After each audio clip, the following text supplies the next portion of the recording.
Bonjour Florence. Bonjour à tout le monde. Là, on va commencer par un petit jeu, dans le but de découvrir ce que c'est que l'agroalimentaire, parce que c'est toujours un gros vilain mot et on ne sait jamais ce qu'il y a derrière. Quel produit alimentaire a été créé après 1950?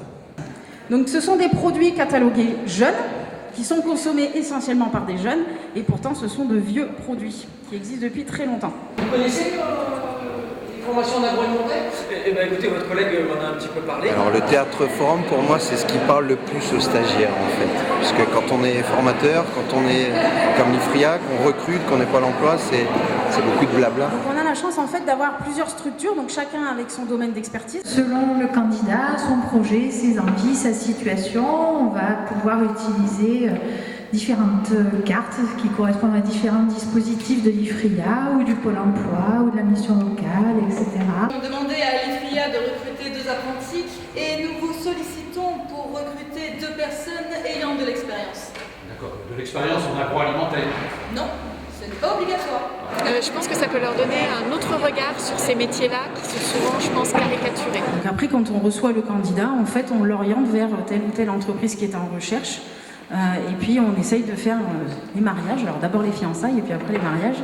On aide et l'entreprise à traduire correctement par rapport à ce qui se passe sur le marché et on aide aussi le demandeur d'emploi à se préparer pour intégrer l'entreprise. Je sais que le recrutement n'est pas une science exacte, mais on utilise beaucoup d'outils justement pour prendre les bonnes décisions à chaque étape. Donc effectivement, on utilise régulièrement la méthode de recrutement par simulation. Comme ça a été précisé, donc effectivement, c'est pas basé sur le CV, c'est pas basé sur l'expérience professionnelle. Par contre, ça permet à énormément de gens d'intégrer une activité professionnelle en n'ayant pas d'expérience dans ce domaine d'activité. Et ensuite, nous, on les reçoit, et on fait l'atelier, on leur passe un quiz où on leur fait découvrir le métier, des films sur l'industrie agroalimentaire, des vidéos, et on répond à toutes leurs questions, on présente des formations. La formation technique, l'entreprise, elle sait la faire. Elle sait transférer son savoir, il n'y a aucun problème. Par contre, apprendre à quelqu'un à être ponctuel, apprendre à quelqu'un à être investi, rigoureux, c'est compliqué et l'entreprise, elle n'a pas le temps. L'entreprise, elle veut savoir, elle veut être rassurée sur le fait que la personne va pouvoir intégrer l'équipe qui est déjà en place depuis longue date. Vous avez fait des études de comptabilité, Lucas? Oui, BTS comptable. Si je comprends bien, ici, tu fais pas de comptabilité, alors? Non, j'ai évolué, quoi. Et je vais devenir le nouvel animateur de l'atelier.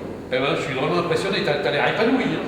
Les métiers de l'agroalimentaire, en fait, attirent des personnes très jeunes qui n'ont pas d'expérience, mais par des formations, par du candidaton, ils s'intéressent à l'agroalimentaire et veulent tenter leur chance dans l'agroalimentaire, c'est sûr. Un mot des diplômes. Les diplômes, ça illustre la capacité de l'individu à s'adapter, à apprendre, à analyser. Mais il n'y a pas que ça. Et ça vient en plus du savoir-être. Pas d'expérience en agroalimentaire, pas de diplôme, pas d'expérience en production, voilà, mais pas le profil coco.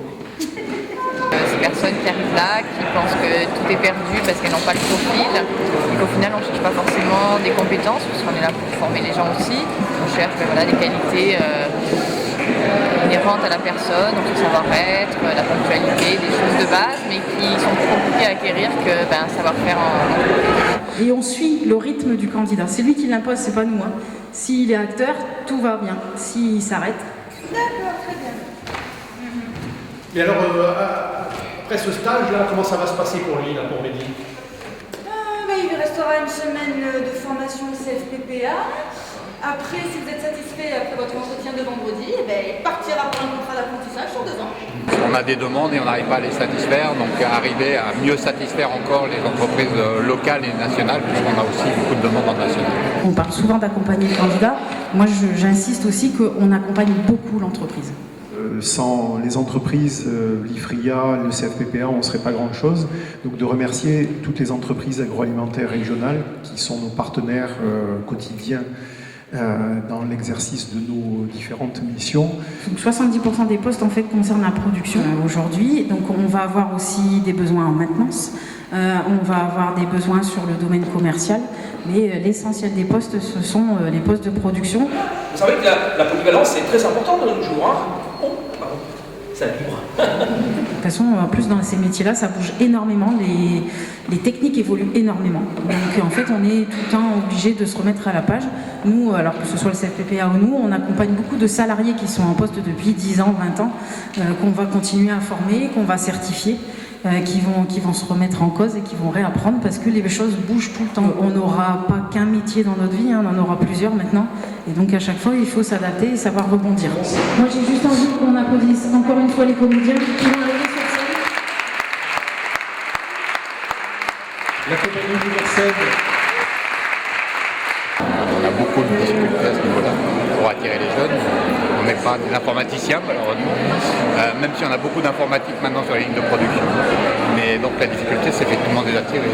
Le théâtre peut être un bon outil pour cela. Alors je pense que c'est une façon divertissante de pouvoir présenter les produits de l'agroalimentaire. Pour moi c'est avant tout très ludique et ça permet de parler, je pense, à un public extrêmement large, aussi bien centre de formation, organismes extérieurs publics, jeunes et employeurs. Là, du théâtre forum, c'est des scénettes en direct et c'est très parlant. Ça vaut son pesant de cacahuètes en fait. À refaire, bien sûr, à refaire toutes les années.